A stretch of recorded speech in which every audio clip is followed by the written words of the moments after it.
Layoffs, restructurings, high-stakes decisions. Sound familiar? Yeah, the modern corporate world can really feel like a battlefield sometimes. But what if the best guide for navigating all that chaos wasn't some new age business book, but an ancient epic? Well, that's exactly what we're diving into today.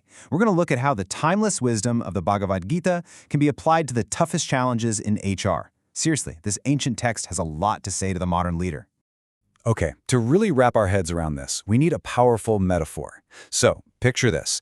On the ancient battlefield of Kurukshetra, a warrior named Arjuna is facing an impossible choice.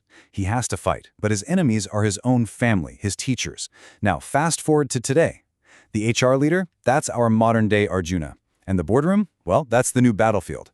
They're facing that exact same collision of duty, values, and empathy, caught between what the company needs to survive and, what's actually the right thing to do.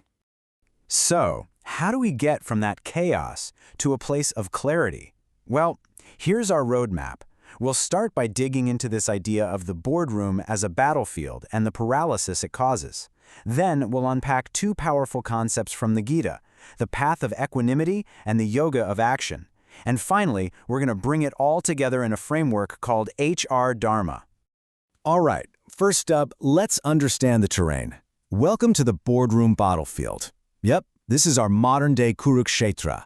It's a high-stakes world where the pressure to win, to survive, can feel like it's clashing with our most fundamental human values. And right in the middle of this battlefield, you've got the HR leader, stuck at a crossroads. We're talking about a moment of total paralysis, right? Every single option feels heavy, loaded with consequences. It makes doing nothing seem like the safest bet, even though deep down, we know it's probably the most damaging choice of all. This image here really breaks it down perfectly. You can see the three forces just pulling the HR leader in different directions. You've got organizational survival at the top, demanding those tough calls, like layoffs. Then over on one side, you've got individual empathy, pulling you towards the very real, very human cost of those decisions. And on the other side, ethical compliance. All the laws and regulations you have to follow. It's this three-way tug of war between duty, heart, and the rulebook that creates total gridlock. And just like Arjuna, it can feel like standing still is the only move you can make. And that leads to a really tough question for any leader, right? I mean, what do you do when every single choice feels wrong? When the numbers are telling you one thing, your gut is telling you another, and the legal department is saying something else entirely? Where do you even begin to find your true north? So how do you break free from that paralysis? Well, the Gita is pretty clear. Doing nothing is not an option. Instead, a leader needs to build three key virtues. First, you need clarity of purpose. That's what keeps you anchored to fairness when the pressure is on. Second, courage in decisions, having the guts to act with integrity, especially when there are no easy answers. And finally, compassion with duty. This is the real art form, balancing the health of the organization with truly humane choices. This is where HR gets to be more than just a department. It becomes the moral conscience of the entire company.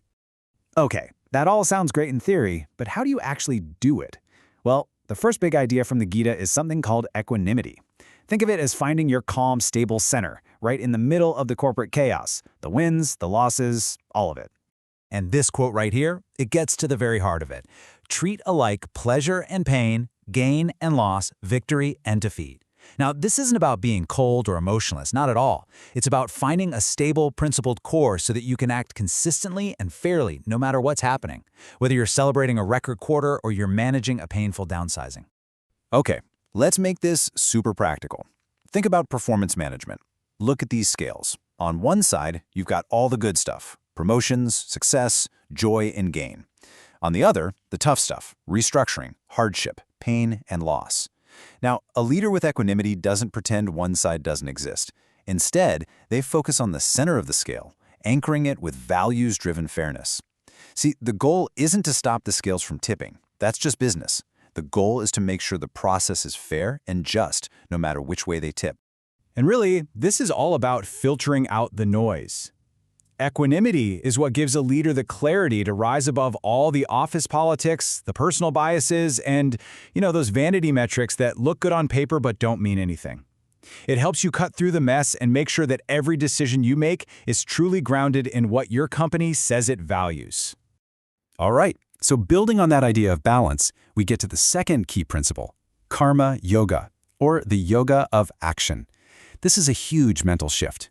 It's about moving away from being obsessed with just the results and instead focusing with everything you've got on the integrity of the process. So what does that actually mean in an office? It means your job, your duty, is to create and run the best, fairest, most transparent processes you possibly can. You have a right to do that work. But, and this is the key part, you can't be attached to the fruits of that action. You have to let go of your ego's need for a specific outcome. Whether people praise you or criticize you, your focus stays locked on the quality and integrity of what you're doing. This table here makes the difference crystal clear. Just look at the left column, the ego-driven organization. When it comes to recruiting, they're just rushing to fill seats to hit a number. But the Karma Yoga organization on the right, they're focused on a fair, transparent hiring process. Same with performance management. The ego-driven approach is all about hitting arbitrary deadlines and forced ranking curves. The process-driven approach is about delivering unbiased, meaningful reviews. It's a total shift, right? Away from a culture of shortcuts and politics and toward one of real integrity and purpose. And this brings us to a fundamental tension that every HR leader lives with every day. On one hand, you've got renunciation, or sannyasa. Think of this as the world of compliance, rules, and ethics. Super important, obviously, but too much of it can totally stifle innovation. On the other hand, you have action, or karma. This is the engine of change, disruption, and growth. But if you let it run wild without any guardrails, you just get chaos. So, which one wins? Well, the Gita's wisdom is that while you need both, selfless action is superior. Just playing by the rules isn't enough. The real goal is to find that sweet spot right in the middle, what we're calling responsible change. This is where you get to be innovative, to be disruptive, but it's all powered by a rock-solid ethical foundation. It's about breaking things, sure, but doing it responsibly. Okay, this brings us to the final piece of the puzzle. It's time to bring all these ideas together into one powerful, integrated framework for leadership. We're talking about building an integrated HR Dharma. So, here's a quick glimpse of that framework. It's built on 5 key pillars. We've basically been talking about this whole time. It starts with moral clarity to get you unstuck. Then you add equanimity to stay fair no matter what.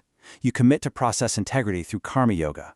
With those in place, you become a guardian of the company's wisdom. And all of that, together, allows you to drive truly responsible change. And this diagram shows exactly how it all clicks together. Think of these pillars like interlocking gears. Each one, from moral clarity to responsible change, turns the next one, creating this complete, elegant system. And what's that central gear holding it all together, making the whole machine run? It's trust. And that's when you realize this isn't just some abstract philosophy. It's a practical blueprint for building an organization that's resilient, ethical, and actually high-performing. When you boil it all down, it comes to this one simple but really profound call to action: to lead the organization with Dharma. And that just means leading with a deep sense of purpose and duty that goes way beyond the next quarterly earnings report. And here's the biggest takeaway of all. This ancient wisdom proves you don't have to choose between profits and people. It actually shows that companies can thrive financially because they are ethically grounded and fiercely empathetic. The real path to long-term success, to true resilience, is paved with integrity. And that leaves us with a final question to think about. What battlefield are you facing right now, and how could this framework help you find your way through it?